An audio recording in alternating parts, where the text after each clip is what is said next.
question. Did you call it a headline? Did you say, I want you to make a headline, or did you have to introduce what a headline was? Well, or? I had introduced headlines before fall break, and we did it as the commercial. That's what I called it. Okay. So this is my commercial for my fall break. So how did you introduce this headline? I modeled, and I did for my fall break. Great. And so they helped me as I put my nouns on. They helped me decide if all of those were nouns or not. Okay. And we found that there were some words that could be a noun and a verb, so that led to a good discussion. And then in my thinking and my nouns, I said, gosh, I've got more than 4 sentences that I really want to focus on.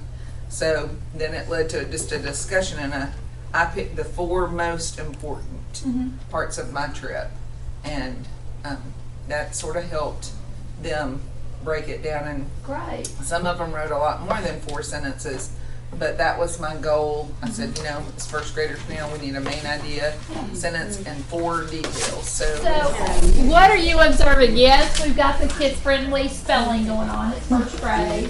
But what are you observing about the samples that you see this morning? So this one, this now, there's your Uh-huh. sleepover. Not sure. Parties. Parties. Home all week. Friends and family. Birthday restaurants. All right, I like that. Named Tushy, and I went to that big building that was I got an icy and a pretzel. skyscraper with a lot of people. I'm having a hard time. Getting some thoughts down. You're getting some thoughts down. I like that. And in the same topic. Okay, they're sticking to the topic. Do you see the different levels taking place in the classroom? Do we see an understanding overall? Okay, so even though the output is different because the children are coming from different places, different levels, we still see a connection to nouns.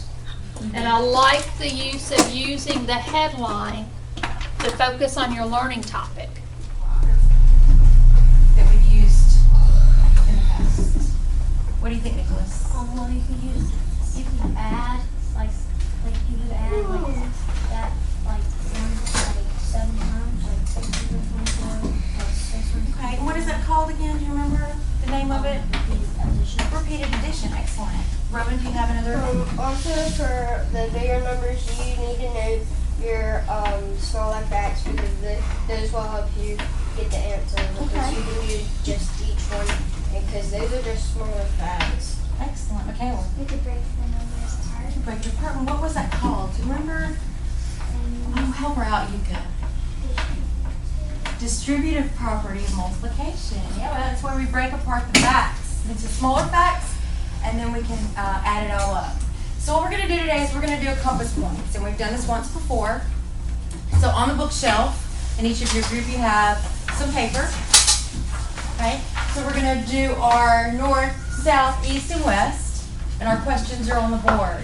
So if Bobby, would you like to pass those out? What do you see or notice about that picture? What do you see or notice? Elizabeth?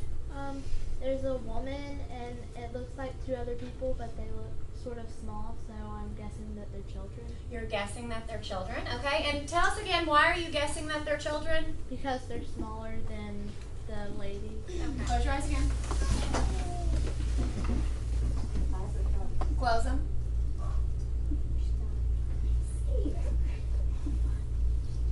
Okay, now open them.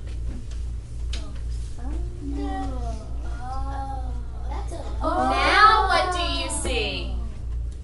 Oh. Campbell, what do you notice now?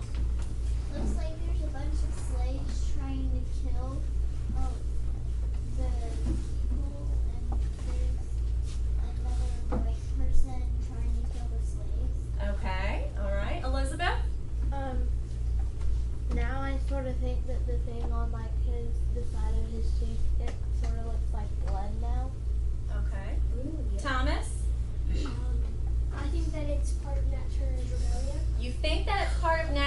Rebellion. Okay, why would you think that? Because it looks like slaves are trying